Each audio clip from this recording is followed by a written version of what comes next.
Assalamualaikum warahmatullahi wabarakatuh. Saya Bahagas Kedama, perwakilan dari kelompok 3 akan membahas tentang demokrasi yang terjadi di Indonesia.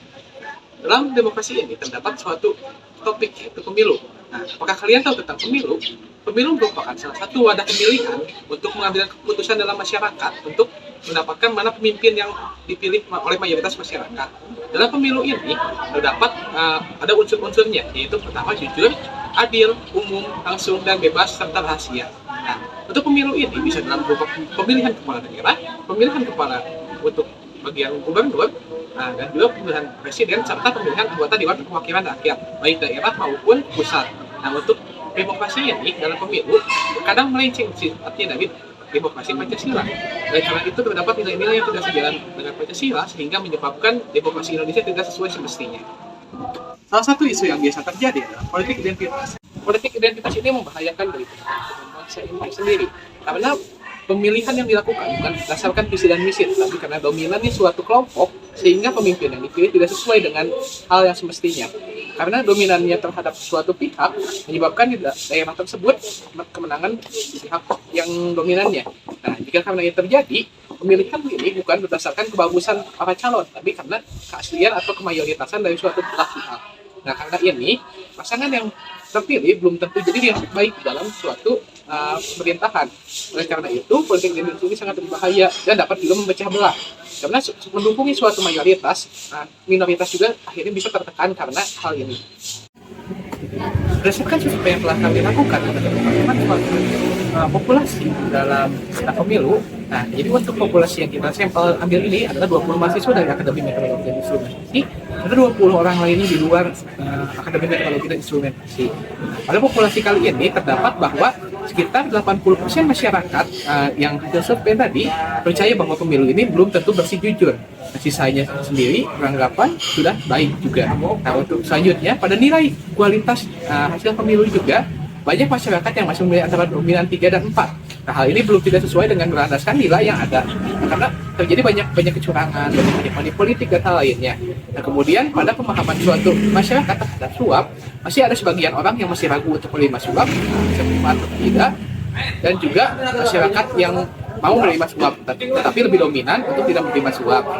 Kemudian terhadap survei selanjutnya terhadap peningkatan yang terjadi pada setiap demokrasi setiap tahun ke tahun, masih masyarakat yang banyak yang mengira masih terjadi peningkatan. Namun pada semestinya money politik makin kian meraja di mana-mana. Nah, setelah itu juga terdapat survei mengenai pengaruh partai terhadap suatu pemilu. Masih ada sebagian masyarakat yang tidak paham bahwa partai tersebut merupakan pengaruh besar terhadap pemilu. Salah satu isu yang biasa terjadi adalah politik identitas. Pada politik identitas ini memanfaatkan suatu dominannya kelompok tertentu untuk mendapatkan hasil kemenangan dalam pemilu. Contohnya pada saat pilkada di Kalimantan dengan penganggapan suku Dayak pada tahun 2007. Jadi untuk kasus ini dia sendiri mengaku bahwa dia itu asli suku Dayak.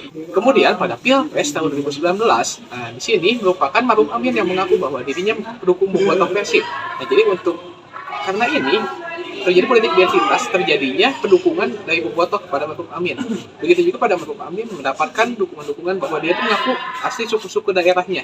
Jadi untuk mendapatkan hal tersebut itu merupakan politik identitas. Kemudian juga pada Pilgub Sumatera Utara pada itu, jadi pengakuan banyak politik identitas yang terjadi di dalamnya juga adalah berita-berita hasil yang kami dapatkan dalam penelitian tentang masalah-masalah isu politik. Isu-isu politik yang biasa terjadi ini selain pada politik identitas bisa saja berupa suap.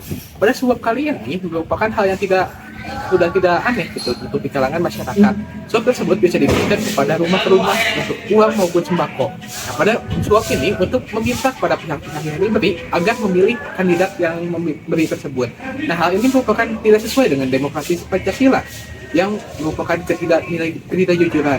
Nah, untuk ketidakjujuran dan ketidakadilan ini merupakan hal yang sudah tidak benar juga, karena dengan penyuapan tersebut sudah juga melanggar nilai keagamaan. Nah, kemudian ada berita bohong, fitnah, dan ujaran kebencian. Hal ini dilakukan oleh pada media-media yang dilakukan oleh para kandidat ataupun anggota-anggota pendukungnya untuk saling menjatuhkan antara lawannya. Nah, karena pemfitnahan ini sehingga terjadinya penurunan elektabilitas yang akan dipilihnya. Nah, setelah itu, kandidat yang tidak dipilih tersebut lebih memungkinkan untuk menang. Kemudian pada kasus berikutnya yaitu kasus pada pencitraan. Pencitraan ini merupakan hal yang sudah tidak asing lagi. Banyak pencitraan-pencitraan yang dilakukan dengan cara kebohongan dan merupakan hal-hal yang tidak benar juga untuk Jadi cara pencitraan ini sudah tidak benar juga di luar batas wajarnya. Nah, karena pencitraan ini bisa jadi hasil pemilu juga tidak sesuai semestinya karena hal pencitraan yang dilakukan tersebut tidaklah benar. Karena untuk memanipulasi data juga dilakukan kepada rakyat atau pemilih juga. Nah, kemudian pada peluang isu yang terjadi pada pemilu pada 2024 kali ini adalah sama seperti pada sebelum-sebelumnya. Pada kasus yang terjadi pada sebelumnya kita sudah mulai melihat ada salah satu pencitraan. Pencitraan ini sudah mulai terkesan dari tahun-tahun sebelumnya. Pencitraan ini dilakukan untuk menaikkan nama baik martabat yang belum tentu juga benar dilakukannya. Kemudian ada juga kasus yang terjadi sudah mulai ada isu tentang berupa pencarian tokoh agama dalam bakal calon cawapres. Hal ini merupakan kasus politik identitas yang terjadi dalam pemilu. Nah, hal ini berpotensi juga berpeluang ke depannya akan terjadi lebih parah lagi. Nah, setelah itu juga terjadi juga isu perpanjangan masa jabatan juga telah terjadi pada kali ini. Sebelumnya, namun isu tersebut sudahlah hilang dikarenakan ada salah satu berita yang akan menetralisir hal tersebut. Nah, karena hal itu banyak sekali isu-isu yang terjadi di Indonesia. Nah, untuk masalah dinasti politik Indonesia juga terjadi, jadi dengan menggunakan nama keluarga. Nah, jadi itu menjadi isu politik. Jadi pemilihan politik-politik dari para partai dipilih bukan berdasarkan kepantasan, tapi dari atas nama keluarga. Selanjutnya ada juga intimidasi yang dilakukan oleh salah satu belah pihak yang lebih dominan dalam suatu masyarakat. Nah, dalam intimidasi ini memaksa suatu pihak untuk memilih dengan tidak ada korupsi ataupun apapun, tapi dengan intimidasi ini menekan suatu pihak. Nah, karena menekannya suatu pihak ini menyebabkan hasil-hasil pemilu tidak sesuai dengan semestinya. Kemudian ada juga selain intimidasi, ada juga pemalsuan data. Pemalsuan data itu sudah tidak asing juga pada hal sebelum-sebelumnya. Terdapat pemilu yang salah dalam hitungannya karena menjadi manipulasi. Manipulasi ini jika terjadi harus dilakukan pemilihan ulang. Namun jika hasil tersebut tidak diketahui kebenarannya, namun setelah diubah direkayasa, nah hal ini menyebabkan pemilu ini tidaklah benar untuk hasil perhitungan. Selanjutnya pada nilai yang ditanyakan pada survei tentang betapa demokrasi Pancasila tersebut sudah sesuai dengan jalannya pemilu atau belum. Nah, terdapat sebagian populasi kecil yang masih paham bahwa masih banyak penyelewengan yang terjadi di dalam pemilu tersebut. Nah, karena populasi masyarakat ini banyak yang belum mengerti akan yang terjadi dengan pemilu saat ini. Banyak mulai dari penyuapan. Nah, banyak orang yang juga tidak mengerti apa itu uang yang diberikan itu untuk apa maksudnya. Jadi banyak orang-orang masyarakat yang menerima suap dan mengikuti apa yang diperintahkan. Nah, masyarakat ini sendiri masih banyak perlu pembinaan juga. Nah, jadi pada masyarakat kali ini banyak yang menerima suap, dapat diintimidasi dengan mudah, dapat dipengaruhi dengan mudah, dan tidak dapat mengetahui juga bahwa mana yang paling identitas dan mana yang bukan. Jadi untuk masyarakat ini sendiri belum tentu tahu mana yang memilih untuk memilih pasangan sesuai visi misi atau berdasarkan kelompok golongan tertentu. Nah, karena hal ini politik identitas jadi malah terjadi di Indonesia dimanfaatkan kepada kepentingan politik. Lalu bagaimana masyarakat agar bisa tahu agar berjalan demokrasi lebih baik? Pada masyarakat kali ini harus diberikan penyuluhan tentang mana-mana nilai yang termasuk dengan suap, pengaruh terhadap intimidasi, dan nilai-nilai yang terjadi pada politik identitas. Nah, penyuluhan ini bisa dilakukan dengan media-media internet, mulai dari website-website pemerintah, mulai dari berita-berita media massa juga, bisa mulai televisi atau media-media sosial terkait penyuluhan kepada masyarakat juga. Nah, jadi untuk pencegahan ini, dengan mengertinya masyarakat terhadap apa itu uang suap dengan politik identitas, masyarakat bisa memilih berdasarkan visi dan misinya. Jadi bakal calon yang dipilih tersebut menggunakan visi dan misinya. Nah, masalah untuk penyuapan ini, kita tidak usah memberitahu masyarakat bahwa uang yang diberikan itu akan dia cari kembali juga saat dia menjabat pada posisi tertentu. Jadi tidak mungkin orang membagi-bagikan uang untuk mendapatkan posisi tertentu. Nah, penyuluhan ini juga akan berarti masyarakat sadar bahwa uang yang diberikan itu tidak patut untuk diterima juga, karena itu merupakan hal yang masuk suap. Nah, dengan hal ini masyarakat bisa lebih paham tentang pemilu. Nah, pemilu yang terjadi juga akan makin membaik juga ke depannya. Nah, untuk masalah intimidasi ini seharusnya pada atas-atasan yang terjadi juga, atas bawah saling melindungi juga. Jadi untuk intimidasi ini, pencoblosan ini tidak sepatutnya juga kita dipaksakan untuk memilih, karena prinsip memilih itu bebas. Jika tidak bebas ini bukan prinsip pemilih yang berdasarkan undang-undang. Nah, dengan terbatasnya ini, dengan paksaan intimidasi ini, nah, masyarakat harusnya memberikan perlindungan ataupun aduan kepada bagian-bagian pelindung massa. Nah, pelindung massa ini bisa laporkan kepada polsek-polsek yang ada. Nah, namun jika tidak bisa juga membuat laporan-laporan yang ada dulu terlebih dahulu, atau untuk media sekarang kita lebih menggunakan media massa untuk backup. Media massa sekarang lebih kuat dibandingkan media yang lainnya. Dengan media massa jika viralkan hal tersebut, nah media massa ini akan membantu kita. Banyak masyarakat juga yang akan saling membantu, saling membagikan, sehingga kasus tersebut bisa ditindaklanjuti dengan secepatnya. Nah, karena hal ini masyarakat juga harus lebih gencar lagi dalam menerima uang yang diberikan juga. Karena masyarakat paham dan para partai politik dan bahkan calon paham, maka akan terciptanya salah satu pemilu yang efektif sesuai dengan demokrasi Pancasila. Jadi, masyarakat setelah diberikan penyuluhan diharap bisa lebih memilih berdasarkan visi dan misi dan kepantasan para pemimpin sesuai hatinya. Tidak terpaksa oleh apapun, tidak terintimidasi oleh apapun, dan tidak memilih karena bukan visi misi dan kebaikannya. Bukan maksudnya dalam kebaikan cocok untuk memimpin, dan bukan kebaikan dalam memberikan uang suap. Nah, dengan hal ini, pemilu Indonesia bisa berjalan dengan semestinya dan lebih baik. Jadi, kesimpulannya, untuk pemilu Indonesia ini belum sesuai dengan demokrasi Pancasila.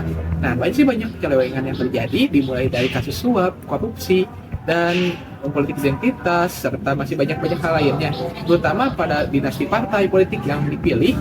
Nah, tidak sesuai dengan semestinya juga. Nah, banyak kasus-kasus lainnya, dari intimidasi, berita hoax, dan ujaran kebencian, serta hal lain juga yang biasa terjadi di dalam politik Indonesia. Nah, karena hal ini, Indonesia perlu diberikan penyuluhan, mulai dari partai-partai politiknya juga, mulai dari rakyatnya utamanya. Nah, rakyat tersendiri ini tidak usah menerima suap juga. Jadi masyarakat tersebut harus paham akan politik identitas, suap, dan hal lain sebagainya. Karena pada suap ini merupakan hal yang merugikan. Jika kita terima dan memilih hal tersebut pada pasangan tersebut, nah akan terjadi ketidakbenaran terjadi juga yang terjadi pada saat jabatnya. Nah, karena itu hal-hal yang tadi itu tidak sesuai dengan konsep pada undang-undang tentang pemilu. Nah, undang-undang pemilu ini bersifat bahwa sifat pemilu itu bersifat langsung, umum, bebas, rahasia, jujur, dan adil. Nah, hal ini tidak sesuai dengan konsep-konsep yang tadi. Nah, oleh karena itu, jika masyarakat diberikan penyuluhan dan serta bakal calon diberikan penyuluhan tersebut, nah karena masyarakatnya paham dan pasangannya juga paham, nah hal ini bisa terjadi juga. Pada setiap pemilu sering kali terjadi terhadap banyak kasus-kasus, mulai dari suap, ujaran kebencian, berita hoax, dan hal lainnya. Nah, jadi untuk kedepannya juga pada pemilu 2024 masih banyak potensi-potensi yang akan terjadi terulang kembali pada setiap pemilu. Pemilu ini bisa mulai dari yang presiden, untuk kepala daerah, gubernur, dan untuk perwakilan rakyat. Nah, karena hal ini terjadi terus, akhirnya menjadi kebiasaan kepada rakyat dan para tokoh politik juga. Nah, karena hal ini perlu penyuluhan pada masyarakat, perlu penyuluhan pada hal lainnya juga sangat diperlukan untuk menghindari hal ini. Karena pada saat kali ini demokrasi Pancasila yang terjadi di Indonesia sangatlah minim sesuai berlandasnya. Jadi untuk konsep penerapan demokrasi Pancasila tersebut belum sesuai dengan semestinya, sehingga harus banyak dibenahi untuk dibenahinya secara total dan secara efisien hingga saat ini. Oleh karena itu, untuk pemilu selanjutnya diharapkan untuk bisa lebih baik lagi. Untuk penyuluhan tersebut mulai diberikan dalam sosial media, untuk berita-berita media juga mulai diberikan penyuluhan oleh KPI juga jika bisa. Jadi untuk Komisi Pemilihan Indonesia tersebut juga membantu untuk penyuluhan masyarakat juga tentang pemilu ini.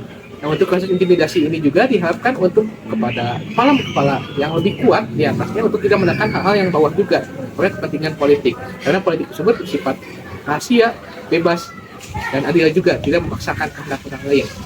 Oleh karena itu, di sini untuk pemilu-pemilu sebelum-sebelumnya sudah pasti terbilang tidak sesuai dengan demokrasi Pancasila. Namun untuk kedepannya diharap bisa lebih baik. Sekian dari saya, wabillahi taufiq wal hidayah. Wassalamualaikum warahmatullahi wabarakatuh. Sampai kapan kita mau berdiam diri, seolah menutup mata tak berarti melihat bumi pertiwi, penuh penyelewengan demokrasi.